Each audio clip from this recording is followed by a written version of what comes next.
নওগাঁর নিয়ামতপুর উপজেলায় 2025-26 অর্থবছরের বিভিন্ন সরকারি কর্মসূচির আওতায় প্রাকৃতিক দুর্যোগে ক্ষতিগ্রস্ত ও অসহায় পরিবারের মাঝে আর্থিক সহায়তার চেক, ঢেউটিন, সেলাই মেশিন, শিক্ষা প্রতিষ্ঠানের জন্য ক্রিকেট সেট এবং ড্রাম সেট বিতরণ করা হয়েছে।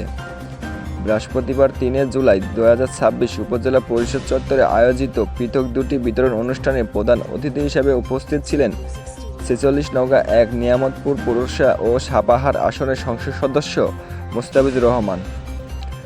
অনুষ্ঠানে সভাপতিত্ব করেন নিয়ামতপুর উপজেলা নির্বাহী অফিসার ইউনো মুর্শিদা খাতুন। দুর্যোগ ব্যবস্থাপনা ও ত্রাণ মন্ত্রণালয়ের অধীনে 2025-26 অর্থবছরের বরাদ্দ থেকে প্রাকৃতিক দুর্যোগে ক্ষতিগ্রস্ত দুস্থ ও অসহায় পরিবারের মাঝে গৃহ নির্মাণ ও মেরামতের জন্য আর্থিক সহায়তা চেক এবং ঢেউটিন বিতরণ করা হয়।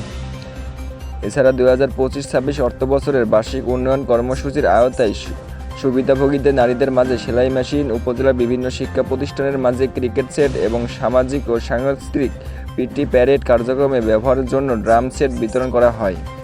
প্রধান অতিথির বক্তব্যে সংসদ সদস্য মোস্তাফিজুর রহমান বলেন, সরকারের লক্ষ্য হল সমাজকে পিছিয়ে পড়া মানুষের জীবনমান উন্নয়ন করা, দুর্যোগে ক্ষতিগ্রস্ত পরিবারে দ্রুত সহায়তা প্রদান এবং নারীদের আত্মকর্মসংস্থানের সুযোগ সৃষ্টি করতে সরকারের বিভিন্ন বাস্তবমুখী কর্মসূচি বাস্তবায়ন করেছে। একই সঙ্গে শিক্ষার্থীদের খেলাধুলা ও সাংস্কৃতিক কর্মকাণ্ডের অংশগ্রহণ নিশ্চিত করতে শিক্ষা প্রতিষ্ঠানগুলোকে ক্রীড়া সামগ্রী প্রদান করা হচ্ছে। সভাপতির বক্তব্যে উপজেলা নির্বাহী অফিসার মুর্শিদা খাতুন বলেন, সরকারি বরাদ্দের সঠিক ও স্বচ্ছ ব্যবহার নিশ্চিত করে প্রকৃত উপকারভোগীদের হাতে এসব সহায়তা পৌঁছে দেওয়া হচ্ছে।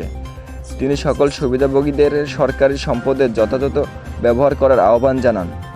অনুষ্ঠানে বিশেষ অতিথি হিসাবে উপস্থিত ছিলেন উপজেলা সহকারী কমিশনার ভূমি রেজাউল করিম, উপজেলা কৃষি অফিসার রফিকুল ইসলাম, নিয়ামতপুর থানা অফিসার ইনচার্জ মাহবুবুর রহমান, উপজেলা বাস্তবায়ন কর্মকর্তা এনামুল হক সহ প্রশাসনের বিভিন্ন কর্মকর্তা, জনপ্রতিনিধি, শিক্ষা প্রতিষ্ঠানের প্রধান, রাজনৈতিক ব্যক্তিবর্গ, গণমাধ্যম কর্মী এবং উপকারভোগীরা উপস্থিত ছিলেন।